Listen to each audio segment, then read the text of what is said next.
Alhamdulillahi Rabbil Alameen wa salatu wa salamu ala rasulihi Sayyidina Muhammadin wa ala alihi wa sahbihi wa ba'd. Assalamu alaikum wa rahmatullahi wa barakatuhu. My name is Hamza Maqbool. We're working on a project to take the teaching of the creed, of the Aqidah of the Muslims, which I've been engaged in for the last several years, taking the Orthodox Muslim creed community to community and sharing it with the people, and having them benefit and enriching their lives through it. Take that process and then condense it into a textbook that can be used as a companion not only to me teaching, but to any other scholar who wishes to teach the sacred creed of the Muslims to the Muslims without having to write the course themselves. And so you may ask, what is creed? What is Aqidah? Aqidah is the part of Islam that is in the mind of a person, or how Islam manifests itself in the mind versus the limbs. Why is that important? Why should it occupy your time and resources to support such a project? The answer is real simple. If you don't know how to manifest Islam in the mind, and you don't have any content for the mind to engage with Islam, then it becomes a set of empty rituals and displays.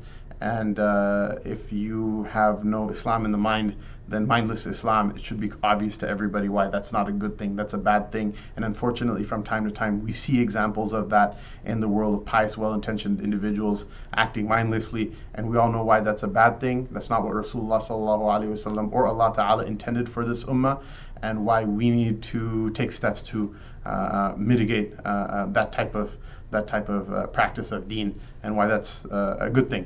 The Tahawiyyah itself is an interesting book. There are different orthodox schools of creed in Islam. The Tahawiyyah is universally accepted by all of them. It is a starting point. It summarizes who we are as Muslims and what unites us rather than what divides us.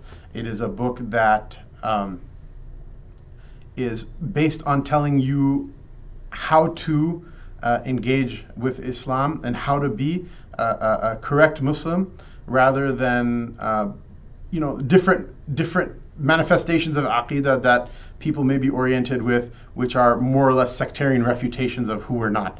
And really, our community needs more instruction in who we are rather than who we are not, because we live in an era of unprecedented bewilderment and confusion.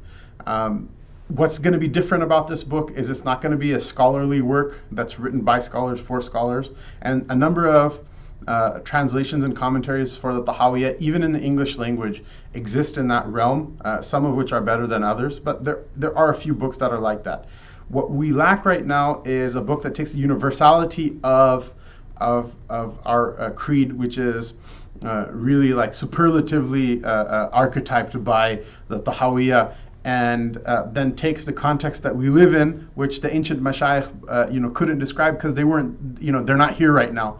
Take those two things, universality and context, and then draw a line between them and show how you can still, in the time and age in 2018, in the streets of America or the UK or Canada or wherever you may be in the world, how you can connect the dots between that universality to your particular context and see how Islam was much more beneficial to you, and the guidance of revelation, how it has much more value than many people thought without having considered these matters. So if this project seems important, if it interests you, if it's something that you want to benefit from and you want your children to benefit from, then please visit launchgood.com/eternalcreed.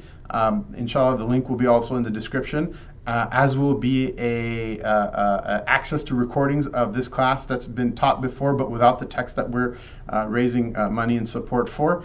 And inshallah, please do give generously. And remember, books are around after people die, after masjid buildings, chandeliers, gyms crumble. Knowledge is something that lives in the heart of a believer and in the mind of the believer. And that's why, unlike other things, it's going to survive in this world, and it will also survive forever the hereafter. Allah subhanahu wa ta'ala all give us a maqam and a place with the ones that He loves forever and ever. Wa sallallahu ta'ala ala rasulihi Sayyidina Muhammad wa ala alihi wa sahbihi ajma'in.